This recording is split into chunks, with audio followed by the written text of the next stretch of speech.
New York never sleeps. But that night, it felt like the whole city was holding its breath. Rain slid down the glass of high-rise windows, blurring the skyline into silver and shadow. Beneath that haze, two strangers were about to rewrite each other's lives.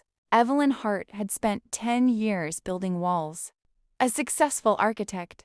Always polished, always precise, she designed towers that touched the clouds, but lived in an apartment that felt like a museum, every surface clean, every frame perfectly aligned, every memory locked away.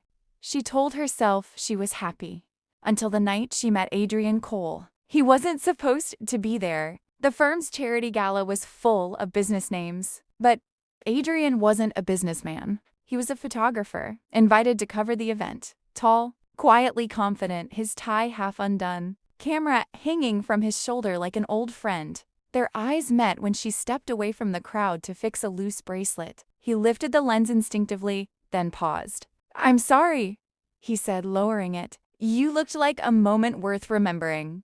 "Do you always say that to strangers?" she asked, half smiling. "Only when I mean it." Something shifted in her then, a small crack in years of control. The music swelled, the lights softened, and for a brief second, Evelyn forgot she was at an event. She was simply standing in front of a man who looked at her as if he'd known her before life got complicated. He took her photo once, without asking. The shutter clicked softly, a sound she'd never forget. Later that night, when she left early to escape the noise, she found him again outside, smoking beneath a half-broken streetlight. The rain had stopped, but the air smelled like thunder. "You live in the city?" he asked. "For better or worse," she replied. "Then you know it's beautiful only when you stop running." She didn't answer. He didn't push. They stood quietly, strangers sharing silence, the city humming behind them. 2 weeks later, she saw his photo in an art magazine, her, standing beneath the chandelier, unaware, light falling across her face. The caption read, "The moment before she remembers." Something inside her stirred. She found his studio in Brooklyn, a small place filled with warmth and disorder. Paint, prints, cameras, coffee cups. "You had no right to publish my picture," she said. "I didn't. They saw it online," they asked. I agreed. "If you want, I'll take it down." "No," she said softly, staring at the image. "It's the first picture of me that feels alive." From that day, they began to orbit each other. Coffee turned into long walks through Soho. Jokes turned into confessions. They talked about everything: the weight of ambition, the fear of being ordinary, the strange ache of growing older in a city that forgets faces overnight. He taught her how to slow down. She taught him how to see beauty in structure. Together, they discovered a quiet middle ground between chaos and order. But love in New York is never simple. Evelyn was engaged not passionately, but practically. A man named Thomas, stable, respected, the kind of partner her world approved of. Their wedding was 6 months away. She didn't tell Adrian at first. He didn't ask.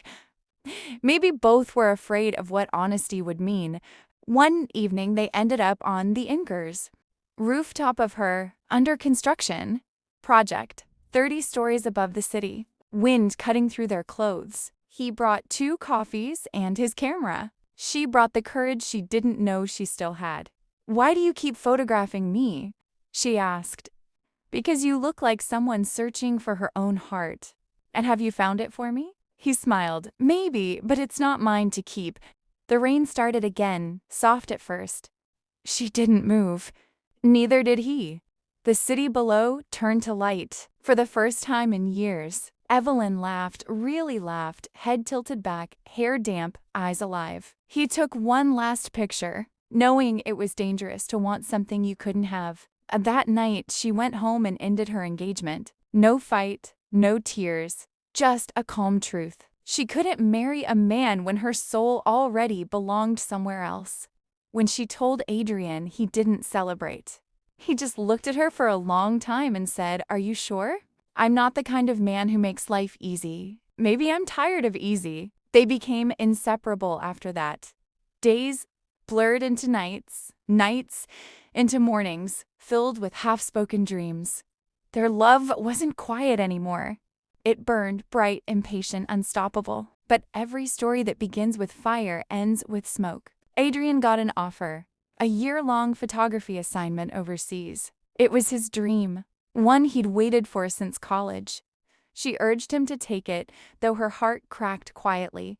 "When I come back," he said, "we'll start again." She smiled, but deep down she knew New York never gives back what it takes. He left in autumn. At first they wrote every day. Then messages slowed. Then silence. Winter came early that year. Evelyn kept working, designing, pretending, waiting for his return. But the city felt emptier, her reflection colder. Every photograph she saw in the papers reminded her of him. Then one evening she received a letter, not an email, not a text, but a letter addressed in his handwriting. She tore it open. Inside one line, "I met someone who reminds me of you. Only she doesn't make me choose between love and life." Her knees buckled. The paper fell. Outside, snow began to fall like ash. That was the night New York fell silent again. Winter melted into spring, but for Evelyn, the seasons no longer changed. The city kept breathing around her taxis, laughter, rain against glass, yet everything sounded far away. She had built towers taller than her dreams. But now every skyline reminded her of a man who had once called her. A moment worth remembering. She tried to live. She really did. She poured herself into work, filled her schedule until there was no space left to feel.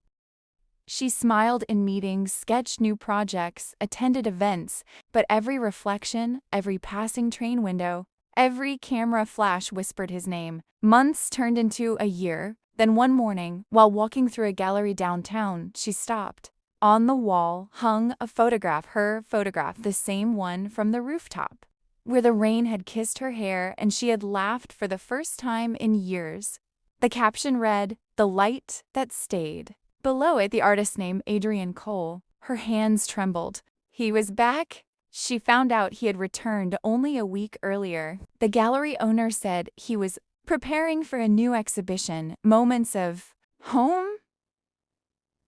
She left the gallery without finishing her coffee, heart racing in her chest like it was learning to live again. That evening, she went to his studio. The door was open, the same place full of paint, prints, and sunlight. He was there, older somehow, quieter. When he turned, their eyes met, the kind of silence that no language could hold.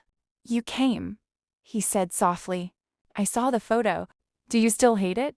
"No, I still live inside it." He smiled, a sad, tired smile. "I thought about you every day," he said, "but sometimes thinking is safer than coming back." She wanted to be angry, but the words dissolved before they reached her lips. "You could have written. You could have said something." "I tried," he said, 100 times, "but I didn't know what to say after what I did."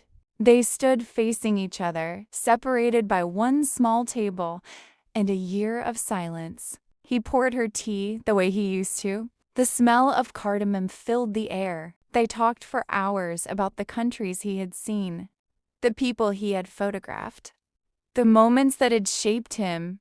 She listened, pretending the sound of his voice didn't still undo her. When night came, he said, "You look the same." "So do you," she replied.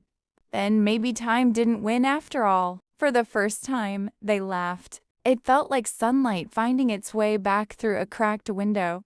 But love once broken never fits the same way twice. The next morning, Adrian called her to the park near the bridge. He looked pale, distant. "I didn't tell you everything," he said quietly. "While I was abroad, I got sick. It's nothing you can fix. I didn't come back to stay, I came back to say goodbye." The words shattered inside her chest. "No," she whispered. "You can't do this again." "I'm tired, Evelyn," he said. "But I wanted you to know you were the only real thing. You made me see light differently." Tears blurred the city behind him. She reached for his hand, and he let her hold it, their fingers trembling between goodbye and forever. Let me stay, she said. You already do, he answered. He left that evening for treatment upstate. She promised to visit, but he told her not to. Keep me somewhere safe, he said. In your work, in the things you build. Weeks passed. Then a small envelope arrived, no return address, only her name. Inside was a photograph, the view from the rooftop where they'd first laughed. The city lit in gold. On the back, in his handwriting, just 4 words. For when it rains. She never saw him again. Years later, when her firm finished a new tower on the east side, she named it Cole House. In the lobby hung his photograph of her, the rain-lit one that had started everything. Visitors never knew who the woman in the picture was, but sometimes they stopped to stare, drawn to something soft, something human in the middle of all that steel. And on nights when it rained, Evelyn would drive by the building and watch. The lights shimmer across the wet streets. She'd whisper, "I kept the light for you." And somewhere, she imagined him smiling through another lens, another sky. But sometimes when it rained, it remembered